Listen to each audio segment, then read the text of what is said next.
Well, welcome back, or welcome if this is your first time here. Today I was working on these little layered flowered die cuts, and I thought I would give you a quick tutorial on how to do them.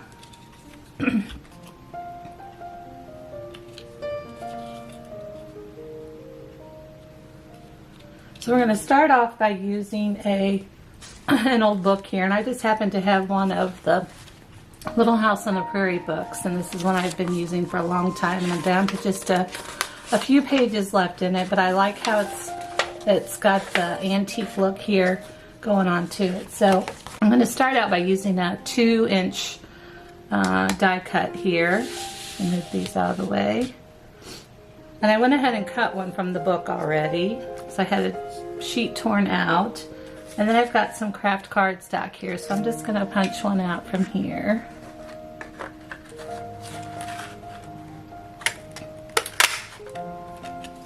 Okay, and I'm doing that because I want this bottom layer to be a little bit more sturdy and have a good base for it to go on.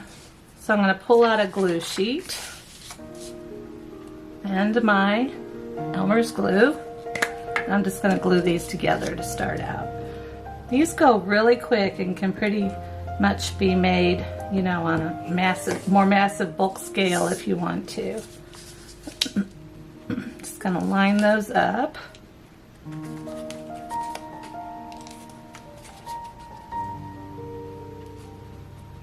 Oh, not quite getting it. There we go. That looks better. Okay. So I've got that part down, that's the bottom. And then I want to make this next layer here, the second layer, so I'm going to use this little scallop punch for that. And it's just a little smaller than my 2-inch punch. Okay, so that's going to be the next layer there. And then for the top layer, I'm going to use this other little flowered one here, and this is a 1-inch punch, so it's just a little smaller yet. Okay, and I think those are going to go good together. So I want this to be set off just a little bit in between, so if you look at this and then look at this, I've got each layer shaded through there. So I'm going to do that now. I'm going to use my Tim Holtz Distress ink, and this is again in the walnut stain. And then I've just got an old sponge here that I'm going to use to go around the edges. I go through the normal ones so quickly that I just started buying sponges to do these, and it lasts a lot longer for me. So it's getting a little bit expensive to have to keep going through those as quick as I was going through them. Okay, got that layer, and then my last layer here. So like I said, these go pretty quick. Okay, let me put that to the side. Alright, I think I'm going to go ahead and glue this together. Bring my glue paper back over, and we'll just go ahead and layer this up.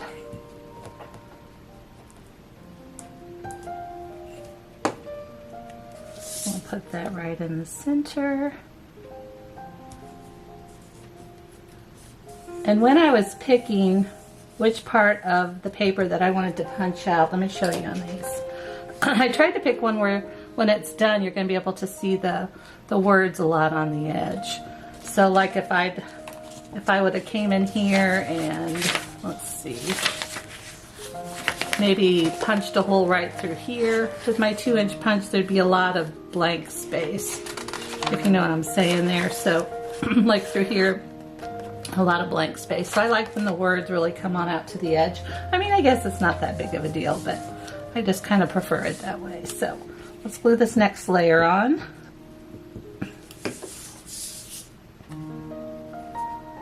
I think it's really fun to layer up pieces. Okay, now for my tops on all these, let me pull them in here a little bit so you can see them.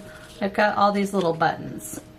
These are kind of a folksy, I don't know, kind of button. I don't even remember where I got them.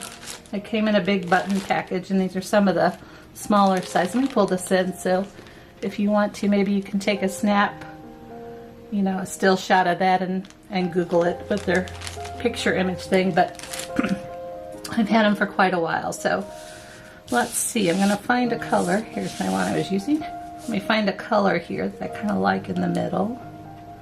Maybe that's not too bad.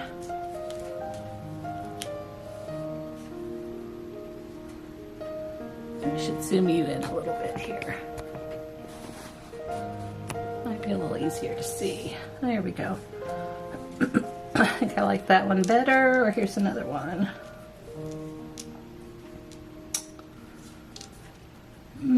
I think I'll go with this one.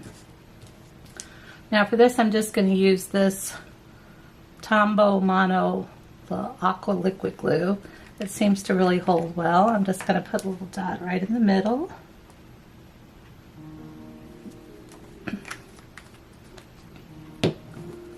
And then I'm going to line this up on here. When I do it, I'm going to try to keep those two little dots here.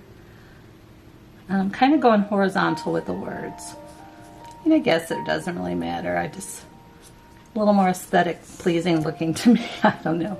Now the other thing you could do, you don't have to have these buttons. You could use, I've got a little bag of buttons here too. I pulled one out. So you could always just put like a regular button in the middle. Would look pretty, or even got some little gemstones. And that, you know, might look kind of cute in the middle too. So just use what you have. That's what I always say. Okay, so, and that is it on these, you guys. That's that simple.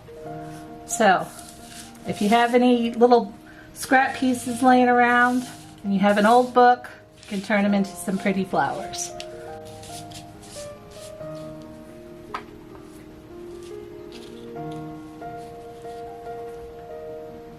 Okay, so I think that's it for today. Thanks for joining me. Everyone have a blessed day.